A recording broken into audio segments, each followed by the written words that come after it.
자, 지금 상황을 보면 결국 역사적 신고가를 강력하게 돌파하고 있고, 심지어 RSI를 보면 RSI가 일봉상 과매수권으로 이전 전고점을 돌파하면서 진행되고 있다.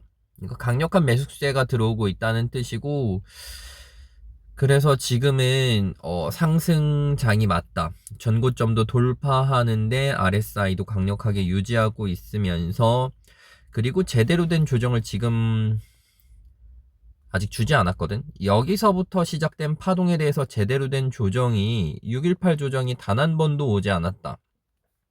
와봤자 786 조정만 줬고, 조정 제대로 된 조정이라 할 만한 조정을 주지 않으면서 올리고 있기 때문에 매우 강력한 상승세로 이어지고 있지 않나, 이렇게 생각이 든다. 그래서 지금은 이제 추세 구간으로 역추세 매매보다는 역추세 매매. 그래서 원래 역추세 매매 여기 전까지는, 이거 전까지, 그러니까 전고점을 이렇게 강력한 힘으로 돌파하기 전까지는 그래도 0.618까지의 조정을 기대할 수 있었어. 그래서 0.618까지의 조정, 그런 그 조정분을 먹기 위해서 계속 숏 포지션을 유지했었지. 그래서 숏을 들어가려 했고, 숏 들어가려 했고, 숏 들어가려 했고, 심지어 마지막 전고점에 대해서 휩소 무빙 준 다음에 내릴 수 있는 가능성 때문에 마지막 숏까지 이렇게 들어갔었던 건데, 지금 이제 전고점을 힘있게 돌파하고 RSI도 70 이상 과매수권으로 유지되고 있다 보니까 이제 여기에서도 계속 숏을 유지하는 건 쉽지 않아 보여. 그래서 일단은 이 추세를 타고 상승하는 것처럼 보이고, 그래서 이 추세의 상단에 부딪히기 전까지는 일단 계속 상승할 수 있는 여력은 있다라고 생각할 수 있고, 그리고 역사적 신고가로 돌파된 거라서 사실 어디까지 상승할 거다라고 보기가 되게 애매해. 그래서 지금부터는 숏을 보기가, 숏을 볼 수 있는 근거로 활용할 수 있을 만한 게 없다는 거지. 그래서 떨어지면 롱을 보는 전략인데, 근데 사실 내가 가지고 있는 도구 중에 떨어지면 롱 볼 수 있는 그 전략을 가진 도구가 없어. 그래서 그나마 매형남님 우승자 중에 이제 기레시님이라고 최근에도 또 4회 우승하신 분의 의견에서 이제 이평선을 활용하는, 이평선을 활용할 수 있는 듯한 그런 조언을 주신 것 같아서 그걸 좀 활용해 보려고. 이평선을 봤더니 지금 내가 파란색이면 7일봉, 빨간색이 7일봉, 파란색이 14일봉 이평선이네. 14일봉 이평선을 지지받았을 때마다 계속 이렇게 다시 상승이 나오고 있는 걸 확인할 수 있거든.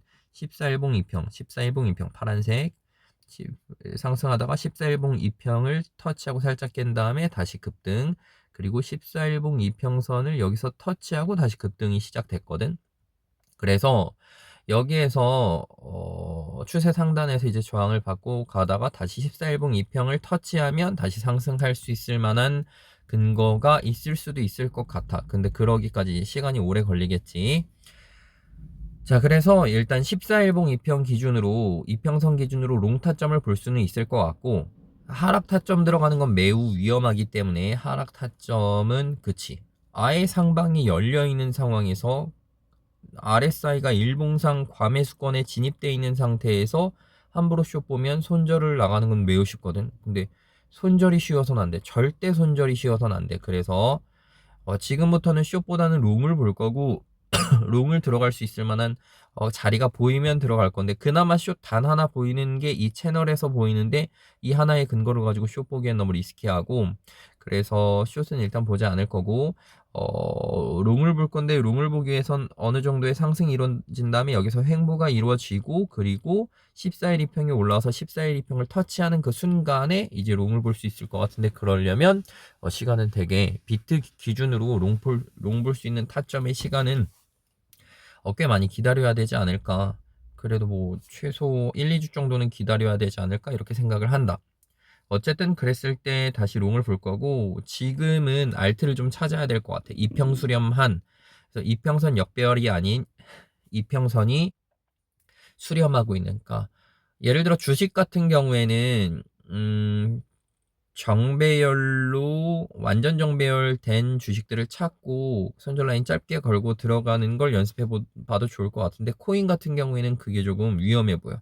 변동성이 너무 크다 보니까 정배열도 완전 정배열도 너무 쉽게 깨지다 보니까 코인에서 완전 정배열 보면 안 될 것 같고 그냥 이평 수렴한 녀석들 혹은 충분히 눌려서 충분한 기간 조정을 한 녀석들을 위주로 조금씩 모아가는 전략으로 하는 방법밖에 없을 것 같고 내가 자리를 지키면서 계속 볼 수 있다면 매영남님의 그 하루 급등하고 조정이 3분의 1 이상 오지 않으면서 거리랑 확 줄고 그 다음에 다시 그 다음날 돌파하는 그 시점에 추격 매수로 따라 들어가는 그 방법은 자리를 지키고 있어야 되니까 그 방법은 안 될 것 같고 그럼 코인에서의 내가 할 수 있는 방법은 조금씩 긁어 모으는, 조금씩 정말 조금씩 긁어 모으고 반드시 손절 라인을 설정하는.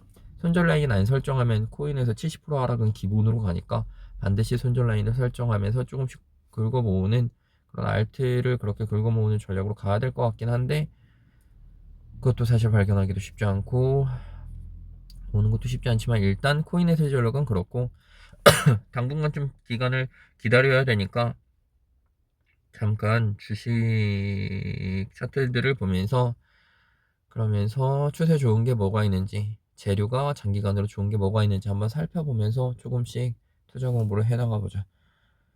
그러니까 어쨌든 잃지 않게 계속 잃지 않는 게 가장 중요하고 잃지 않는 게 가장 중요하고 손절 라인 설정하는 게 가장 중요하고 선물만 손절 라인 설정하는 거 아니야. 현물도 무조건 손절 라인 설정해야 되고 손절 라인 설정하고 정말 좋은 진입 자리에 들어가야 손절이도 안 날 수 있으니까 그런 것들 잘 지켜가면서 일단 한번 다시 도전해보자.